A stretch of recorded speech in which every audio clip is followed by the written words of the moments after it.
ಸ್ನೇಹಿತರೆ ಹಾಗೂ SSLCಯ ಎಲ್ಲ ಮುದ್ದು ವಿದ್ಯಾರ್ಥಿಗಳಿಗೆ RK ಕ್ಲಾಸ್ಗೆ ಸ್ವಾಗತ.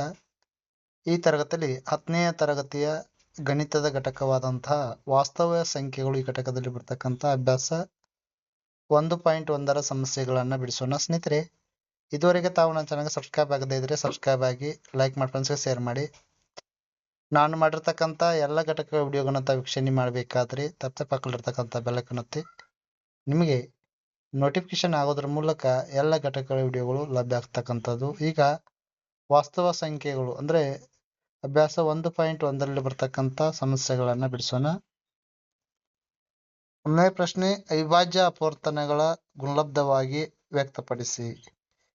ಇಲ್ಲಿ 5 ಪ್ರಶ್ನೆಗಳಿದಾವೆ. 140, 156, 3825, 505, 5005, 7429 ಇವುಗಳನ್ನು ಅವಿಭಾಜ್ಯ ಅಪವರ್ತನಗಳು ವ್ಯಕ್ತಪಡಿಸಬೇಕು. ಇದರ ಸ್ನೇಹಿತರೆ, ಅವಿಭಾಜ್ಯ ಅಪವರ್ತನಗಳು ಅಂದಾಗ ನಾವೇನ್ ಮಾಡ್ಬೇಕಂದ್ರೆ ಅದನ್ನ ಚಿಕ್ಕ ಸಂಖ್ಯೆಯಿಂದ ಭಾಗಿಸ್ಕೊತ ಹೋಗ್ಬೇಕು. ಚಿಕ್ಕ ಸಂಖ್ಯೆ ಅಂದ್ರೆ 2ರಿಂದ, ಆಮೇಲೆ 3ರಿಂದ, 4ರಿಂದ, 5ರಿಂದ ಹಿಂಗ ಭಾಗಿಸ್ಕೊತ ಹೋಗ್ಬೇಕು. ಆ ಮಗ್ಗಿಯಲ್ಲಿ ಇಲ್ದೇ ಇದ್ದಾಗ ನೆಕ್ಸ್ಟ್ ಮಗ್ಗಿಯನ್ನು ತೆಗೆದುಕೊಳ್ಬೇಕು. ಹಂಗಾರೆ ಈಗ 140ರಲ್ಲಿ ಬಿಡಿ ಸ್ಥಾನ 0 ಇರೋದ್ರಿಂದ ಇದು 2ರಿಂದ ಹೋಗ್ತದಾಗ 2 70 140. ಮತ್ತೆ 70ನ್ನ ಸ್ಪ್ಲಿಟ್ ಅಪ್ ಮಾಡಿದಾಗ 2 35 ಆಗ್ತದೆ. 2 35 70. ಇನ್ನ 35 2ರ ಮಗ್ಗಿಲಿ ಹೋಗಲ್ಲ, ಅವಾಗ 3ರಲ್ಲಿ ಹೋಗಲ್ಲ, 4ರಲ್ಲಿ ಹೋಗಲ್ಲ, 5ರಲ್ಲಿ ಹೋಗ್ತದೆ. 5 7 35. ಆದ್ರಿಂದ ಇದನ್ನ ಹೆಂಗ್ ಬರಿಬಹುದು ಅಂದ್ರೆ 2ರ ಘಾತ 7 ಗುಣ್ಲೆ 5 ಗುಣ್ಲೆ 7 ಅಂತ 140ನ್ನ ಅವಿಭಾಜ್ಯ ಅಪವರ್ತನಗಳಾಗಿ ಬರಿಬಹುದು, ಗುಣಲಬ್ಧವಾಗಿ ಬರಿಬಹುದು. ಅದೇ ರೀತಿಯಾಗಿ 156ನ್ನ ಹೊಡ್ಕೊಂಡಾಗ 156ನ್ನ 2ರಲ್ಲಿ ಹೊಡ್ಕೊಂಡಾಗ 2 × 78 ಆಗ್ತದ. ಪುನಃ 78ನ್ನ ಹೊಡ್ಕೊಂಡಾಗ 2 × 39. ಯಾಕ 39 78. ಮತ್ತೆ 39ನ್ನ ಹೊಡ್ಕೋಬೇಕಾದ್ರೆ 2ರ ಮಗಿಲಿ 39 ಇಲ್ಲ, 3ರ ಮಗಿಲಿ 3 13 39. ಆದ್ರಿಂದ ನಾವು ಇದನ್ನ ಹಿಂಗೆ ಹೆಂಗೆ ಬರೋದು, 2ರ ಘಾತ 2 ಗುಣ್ಲೆ 3 × 13 ಅಂತ ಬರಿಬಹುದು. ಅದೇ ರೀತಿಯಾಗಿ 3825 ಹೊಡ್ಕೊಂಡಾಗ 3825 2ನ ಮಗ್ಗಿಯಲ್ಲಿ ಬರಲ್ಲ, 3ರ ಮಗ್ಗಿಯಲ್ಲಿ ಬರ್ತದ. ಆದ್ರಿಂದ 3 ಗುಣ್ಲೆ 1275 ಆಗ್ತದ. ಪುನಃ 1275 ಹೊಡ್ಕೊಂಡಾಗ 3 ಗುಣ್ಲೆ 425 ಆಗ್ತದ. ಮತ್ತೆ 425ನ ಹೊಡ್ಕೊಂಡಾಗ 5 × 85 ಆಗ್ತದ. ನಂತರ 85ನ ಮತ್ತೆ ಹೊಡ್ಕೊಂಡಾಗ 5 × 17 ಆಗ್ತದ. ಹಂಗಾರೆ ಇದನ್ನ ಹೆಂಗ್ ಬರಿಬಹುದು, 3ರ ಘಾತ 2 5ರ ಘಾತ 2 18 17. ಯಾಕ 3ಗಳು 2 ಅದಾವು, 5ಗಳು 2 ಅದಾವು. ಆದ್ರಿಂದ 3ರ ಘಾತ 2 ಗುಣ್ಲೆ 5ರ ಘಾತ 2 ಗುಣ್ಲೆ 17 ಆಗ್ತದ. ಇನ್ನ 5005ನ್ನ ನಾವು 5ರಲ್ಲಿ ಹೊಡಿಬೇಕಾಗ್ತದ. 5 × 1000 1. ಇನ್ನು 1001ನ್ನ ನಾವು 7 × 143. ಇನ್ನು 143ನ್ನ ನಾವು 11 ಗುಣ್ಲೆ 3. ಆದ್ರಿಂದ 5 ಗುಣ್ಲೆ 7 ಗುಣ್ಲೆ 11 ಗುಣ್ಲೆ 13 ಆಗ್ತದ. ಇನ್ನ 7429 ಹೊಡ್ಕೊಂಡಾಗ 17 ಗುಣ್ಲೆ 437. 437 ಮತ್ತೆ ಹೊಡ್ಕೊಂಡಾಗ 19 ಗುಣ್ಲೆ 23 ಆಗ್ತದ. ಆದ್ರಿಂದ 17 ಗುಣ್ಲೆ 19 ಗುಣ್ಲೆ 23. ಇದು ಅವಿಭಾಜ್ಯ ಅಪವರ್ತನಗಳು ಆಗ್ತಾವು.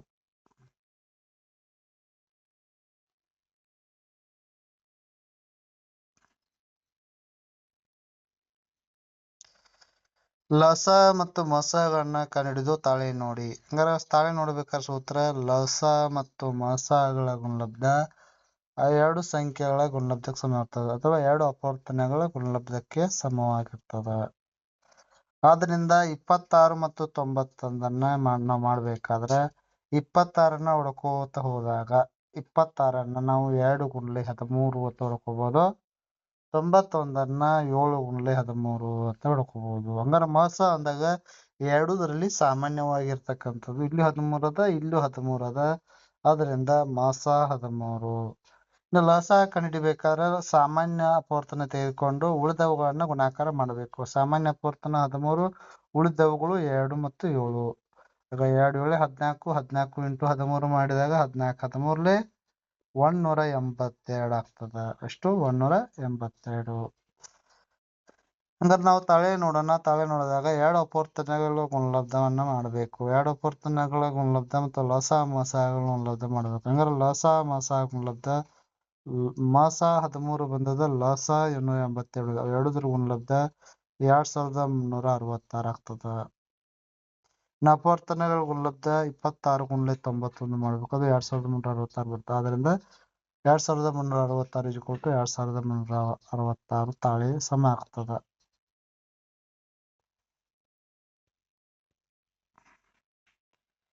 ಮುಂದಿನ ಸಮಸ್ಯೆ ನೋಡಿದಾಗ 510 ಮತ್ತು 92. ಈಗ 510 ನಾವು ಅವಿಭಾಜ್ಯ ಅಪವರ್ತನಗಳ ಗುಣಲಬ್ಧವಾಗಿ ಒಳಗೊಂಡಾಗ 2 ಗುಣಲೆ 3 ಗುಣಲೆ 5 ಗುಣಲೆ 17. 2 ಗುಣಲೆ 3 ಗುಣಲೆ 5 ಗುಣಲೆ 17. ಯಾವ ರೀತಿ ಹೊಡ್ಕೋಬೇಕಾದ್ರೆ ಈ ರೀತಿ ನಾವು 510 ಹೊಡ್ಕೊಂಡಾಗ 2 ಮೂರ್ಲೆ 2 ಮೂರ್ಲೆ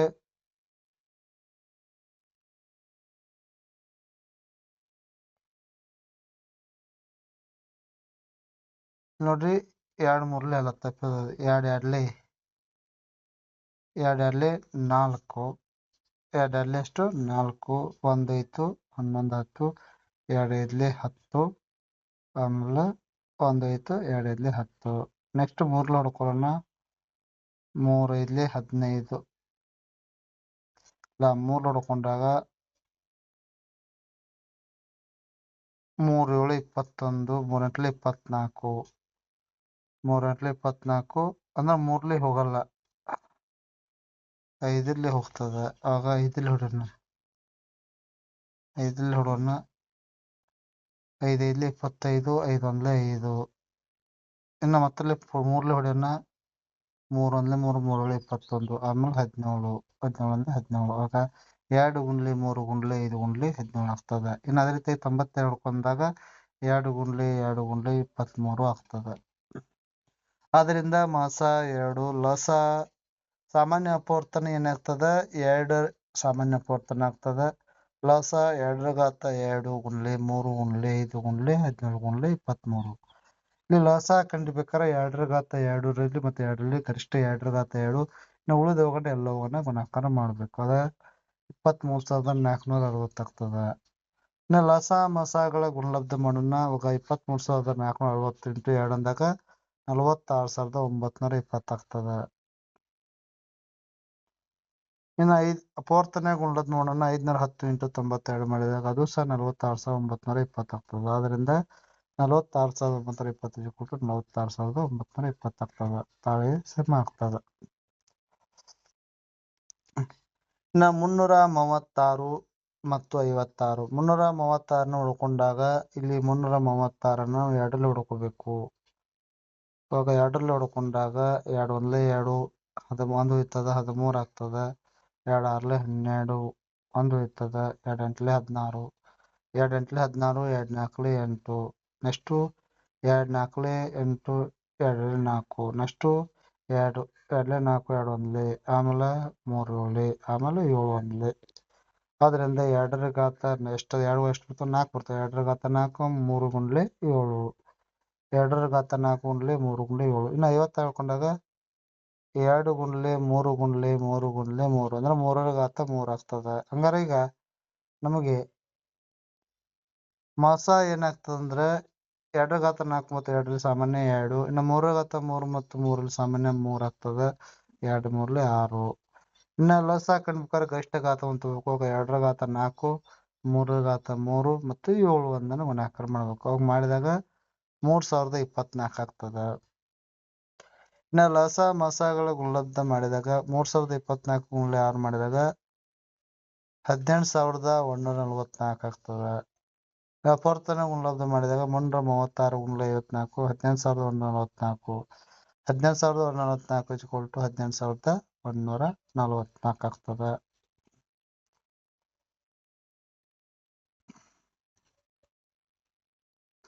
ನಮ್ಮ ಮೂರನೇ ಪ್ರಶ್ನೆ ಅವಿಭಾಜ್ಯ ಅಪವರ್ತನಗಳ ವಿಧಾನದಿಂದ ಲಸ ಮತ್ತು ಮಸವನ್ನ ಕಂಡುಹಿಡಿಯುವುದು. ಈಗ 12 15 ಮತ್ತು 21 ನೋಡ್ಕೊಂಡಾಗ 12 ನೋಡ್ಕೊಂಡಾಗ 2 ಗುಂಡ್ಲೆ 2 ಗುಂಡ್ಲೆ 3 ಅಂದ್ರೆ 2ರ ಘಾತ 2 ಗುಂಡ್ಲೆ 3 ಆಗ್ತದ. ಇನ್ನು 15 ಹೊಡ್ಕೊಂಡಾಗ ಅವಿಭಾಜ್ಯ ಪೂರ್ತನೆಯಾಗಿ 3 5 15. ಇನ್ನು 21 ಹೊಡ್ಕೊಂಡಾಗ 3 ಗುಣಲೆ 7. ಇಲ್ಲಿ 3 ಸಾಮಾನ್ಯವಾಗಿರ್ತಕ್ಕಂಥದ್ದು ಇಲ್ಲೂ 3 ಅದ, ಇಲ್ಲೂ 3 ಅದ, ಇಲ್ಲೂ 3 ಅದ. ಮೊಸ 3 ಲಸ 2 ಸಾಮಾನ್ಯ ಪೂರ್ತನೆ ಮತ್ತು ಉಳಿದ 2 ಸಂಖ್ಯೆಗಳು 5 ಗುಣಲೆ 5 7. ಅವೆಲ್ಲ ಗುಣಾಕಾರ ಮಾಡಿದಾಗ 420 ಆಗ್ತದ. ಮಸ 3 ಲಸ 420. 17 ಗುಣಲೆ 17 23 29 ಇವು ಅವಿಭಾಜ್ಯ ಪೂರ್ತನೆಗಳಾಗಿರೋದ್ರಿಂದ ಇವುಗಳನ್ನ ಸ್ಪ್ಲಿಟ್ ಅಪ್ ಮಾಡ್ಕೊಳಕ್ ಬರಲ್ಲ. ಆದ್ರಿಂದ ಇವುಗಳ ಮಸ 1 ಲಸ ಎಲ್ಲವುಗಳನ್ನ ಗುಣಾಕಾರ ಮಾಡಿದಾಗ 11,339 ಆಗ್ತಕ್ಕಂಥದ್ದು. ಇನ್ನ 8 9 ಮತ್ತು 25. 8ನ್ನ 2 ಗುಣಲೆ 2 ಗುಣಲೆ 2 2 ರ ಘಾತ 3 ಆಗ್ತದೆ. 9 3 ಗುಣಲೆ 3 3 ರ ಘಾತ 2 ಆಗ್ತದೆ. 25 5 ಗುಣಲೆ 5 5 25. ಈಗ ಮಸ ಏನಾಗ್ತದ 1 ಆಗ್ತದ. ಲಸ 3 ಗುಣಾಕಾರ ಮಾಡಿದಾಗ 2 ರ ಘಾತ 3 3 ರ ಘಾತ 2 ಮತ್ತು 5 ರ ಘಾತ 2 ಗುಣಾಕಾರ ಮಾಡಿದಾಗ 1800 ಆಗ್ತದ. ಇನ್ನ ಲಸವನ್ನ ಕಂಡುಹಿಡಿಯಿರಿ. ಇಲ್ಲಿ ಮಸ ಅಪವರ್ತನಗಳನ್ನ ಕೊಟ್ಟಿದ್ದಾರೆ ನೋಡ್ರಿ. ಮಸ ಮತ್ತು ಲಸವನ್ನ ಕೊಡಿದರು 9 ಕೊಡಿದರು. ಲಸವನ್ನ ಕಂಡುಹಿಡಿಬೇಕು. ಹಂಗಾರೆ ಇಲ್ಲಿ ಲಸ ಕಂಡುಹಿಡಿಬೇಕಾರ ಅವಿಭಾಜ್ಯ ಅಪವರ್ತನ ಗುಣಲಬ್ಧ ಡಿವೈಡ್ ಬೈ ಮಸ ಆಗ್ತದ. ಅವಿಭಾಜ್ಯ ಅಪವರ್ತನಗಳು ಇಲ್ಲಿ ಅವಿಭಾಜ್ಯ ಅಪವರ್ತನಗಳು 306 ಗುಣಲೆ 657 ಡಿವೈಡ್ ಬೈ 9 ಮಾಡಿದಾಗ 34 ಇಂಟು 657 ಮಾಡಿದಾಗ 22,338 ಆಗ್ತಕ್ಕಂಥದ್ದು.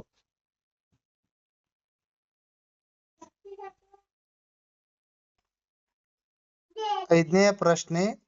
n ಯಾವ ಬೆಲೆಗೆ 6 ರ ಘಾತ n 0ಯಿಂದ ಕೊನೆಗೊಳ್ಳಬಹುದೇ ಲೆಕ್ಕಾಚಾರ ಮಾಡಿದ. ನೋಡ್ರಿ, ಯಾವುದೇ ಸಂಖ್ಯೆ 0ಯಿಂದ ಕೊನೆಗೊಳ್ಳಬೇಕಾದ್ರೆ ಅದರ ಅವಿಭಾಜ್ಯ ಅಪವರ್ತನಗಳಲ್ಲಿ 2 ಮತ್ತು 5 ಇರಲೇಬೇಕಾಗ್ತದೆ.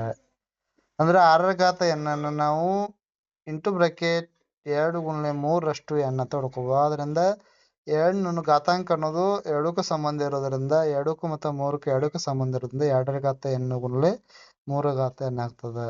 ಇಲ್ಲಿ 5 ಅಪವರ್ತನವಾಗಿಲ್ಲ, 2 ಅಪವರ್ತನವಾಗಿದೆ. ಆದ್ರಿಂದ n ಯಾವ ಬೆಲೆ 6 ರ ಘಾತ n 0ಯಿಂದ ಕೊನೆಗೊಳ್ಳುವುದಿಲ್ಲ ಅಂತ ತೀರ್ಮಾನಕ್ಕೆ ಬರಬಹುದು. ಇನ್ನು 6ನೇ ಪ್ರಶ್ನೆ. 7 ಗುಣಲೆ 11 ಗುಣಲೆ 13 13 ಗುಣಲೆ 13 ಪ್ಲಸ್ 13 ಅದ. ಮತ್ತು 7 ಗುಣಲೆ 6 ಗುಣಲೆ 5 ಗುಣಲೆ 4 ಗುಣಲೆ 3 ಗುಣಲೆ 2 ಗುಣಲೆ 1 ಗುಣಲೆ ಪ್ಲಸ್ 5 ಈ ಸಂಖ್ಯೆಗಳು ಸಂಯುಕ್ತ ಸಂಖ್ಯೆಗಳಾಗಿವೆ. ಪರೀಕ್ಷಿಸಿ ಅಂತದ. ಇದರ ಪರೀಕ್ಷೆ ಮಾಡಬೇಕಾದ್ರೆ ನಾವು 7 ಗುಣಲೆ 11 ಗುಣಲೆ 13 ಪ್ಲಸ್ 13 ನಾವು ಇಲ್ಲಿ ಸಾಮಾನ್ಯ ಅಪವರ್ತನ ತೆಗೆದುಕೊಳ್ಳೋಣ. ಸಾಮಾನ್ಯ ಅಪವರ್ತನ ಎರಡರಲ್ಲಿ ಸಾಮಾನ್ಯ ಅಪವರ್ತನ ಇದರಲ್ಲಿ ಮತ್ತು ಇದರಲ್ಲಿ ಸಾಮಾನ್ಯ ಅಪವರ್ತನ 13 13 ಅದ. 13 ಹೊರಗಡೆ ತಗೊಂಡಾಗ ಸಾಮಾನ್ಯ ತಗೊಂಡಾಗ ಆಗ 7 ಗುಣಲೆ 11 ಪ್ಲಸ್ 1 ಇರ್ತದ. 11 7 77. 77ರಲ್ಲಿ 1 ಕೂಡಿಸಿದಾಗ 78 13 ಇಂಟು 78 ಆಗ್ತದ. ಇಲ್ಲಿ 13 ಮತ್ತು 78 ಅವಿಭಾಜ್ಯ ಅಪವರ್ತನಗಳಾಗಿರೋದ್ರಿಂದ ಇದು ಒಂದು ಸಂಯುಕ್ತ ಸಂಖ್ಯೆ ಆಗ್ತಕ್ಕಂಥದ್ದು. ಇನ್ನ 7 ಗುಣಲೆ 6 ಗುಣಲೆ 5 ಗುಣಲೆ 4 ಗುಣಲೆ 3 ಗುಣಲೆ 2 ಗುಣಲೆ 1 ಪ್ಲಸ್ 5ರಲ್ಲಿ ಸಾಮಾನ್ಯ ಅಪವರ್ತನ 5 ಆಗ್ತದ. 5 ಸಾಮಾನ್ಯ ತಗೊಂಡಾಗ 5ನ್ನ ಬಿಟ್ಟು ಎಲ್ಲ ಗುಣಾಕಾರ ಮಾಡಿದಾಗ 7 ಗುಣಲೆ 6 ಗುಣಲೆ 4 ಗುಣಲೆ 3 ಗುಣಲೆ 2 ಗುಣಾಕಾರ ಮಾಡಿದಾಗ 1008 ಆಗ್ತದ. ಪ್ಲಸ್ 1 1009. ಹಂಗಾರ ಇಲ್ಲಿ 5 ಮತ್ತು 1009 ಅಪವರ್ತನಗಳಾಗಿರೋದ್ರಿಂದ ಇದೊಂದು ಸಂಯುಕ್ತ ಸಂಖ್ಯೆ ಅಂತ ತೀರ್ಮಾನಕ್ಕೆ ಬರಬಹುದು. ಇನ್ನ ಈ ಅಭ್ಯಾಸದ ಕೊನೆಯ ಪ್ರಶ್ನೆ. ಸೋನಿಯಾ ಮತ್ತು ರವಿಯು ಏನ್ ಮಾಡತ್ತಾರಂದ್ರ ಒಂದು ವೃತ್ತಾಕಾರದಲ್ಲಿ ರನ್ನಿಂಗ್ ಓಡತ್ತಾರು. ಸೋನಿಯಾ ಒಂದು ವೃತ್ತವನ್ನ ರನ್ನಿಂಗ್ ಮಾಡ್ಬೇಕಾದ್ರ 18 ನಿಮಿಷ ತೆಗೆದುಕೊಳ್ತಾಳು. ರವಿ ಒಂದ್ ಸುತ್ತನ್ನು ಓಡ್ಬೇಕಾದ್ರೆ 12 ನಿಮಿಷ ತೆಗೆದುಕೊಳ್ತಾರು. ಹಂಗಾರ ಎಷ್ಟು ಸಮಯದ ನಂತರ ಏಕಕಾಲದಲ್ಲಿ ಇಬ್ಬರು ಒಂದೇ ಬಿಂದುವಿನಿಂದ ಆ ವೃತ್ತದಲ್ಲಿ ಓಡಿದಾಗ ಎಷ್ಟು ನಿಮಿಷದ ನಂತರ ಅವರು ಸಂಧಿಸ್ತಾರು ಅಂತ ಕೇಳಿದಾರು. ಹಂಗಾರೆ ಇಲ್ಲಿ ನಾವು ಈ ಸಂಧಿಸ್ತಾರ ಅಂದ್ರೆ ಇಂಥ ಪ್ರಶ್ನೆಗೆ ಉತ್ತರವನ್ನು ಕೊಡ್ಬೇಕಾದ್ರೆ ಅವರು ಸಂಧಿಸ್ಬೇಕಾದ್ರೆ ಎಷ್ಟು ಸುತ್ತ ಆದ ನಂತರ ಅವ್ರು ಸಂಧಿಸ್ಬೇಕಾದ್ರೆ ಅವ್ರದ್ದು ಏನ್ ಮಾಡ್ಬೇಕು, ಲಸ ಸೇಮ್ ಇರ್ಬೇಕು, ಲಸವನ್ನ ಕಳಿಬೇಕು. ಆದ್ರಿಂದ 18 ಮತ್ತು 12 ಲಸ 18 ನೋಡ್ಕೊಂಡಾಗ 2 ಗುಂಡ್ಲೆ 3 ರ ಘಾತ 2 ಆಗ್ತದ. 12 ನೋಡ್ಕೊಂಡಾಗ 2 ಗುಂಡ್ಲೆ 2 ಗುಂಡ್ಲೆ 3 ಅಂದ್ರೆ 2 ರ ಘಾತ 2 ಗುಂಡ್ಲೆ 3 ಆಗ್ತದ. ಹಂಗಾರ ಲಾಸ 2 ರ ಘಾತ 2 ಗುಂಡ್ಲೆ 3 ರ ಘಾತ 2 ಅಂದ್ರೆ 4 9 36 ನಿಮಿಷದ ನಂತರ ಅವರಿಬ್ಬರು ಸ್ಪಂದಿಸ್ತಾರೆ. ಇಷ್ಟು ಈ ಘಟಕ್ಕೆ ಸಂಬಂಧಿಸಿರ್ತಕ್ಕಂಥ ಸಮಸ್ಯೆಗಳು. ವಿದ್ಯಾರ್ಥಿಗಳು ಏನಾದ್ರು ಗೊಂದಲ ಇತ್ತು ನಾನು ಶೇರ್ ಮಾಡಿ ಕಮೆಂಟ್ ಮಾಡಿ ಅಂತ ಹೇಳ್ತಾ thank you to and all.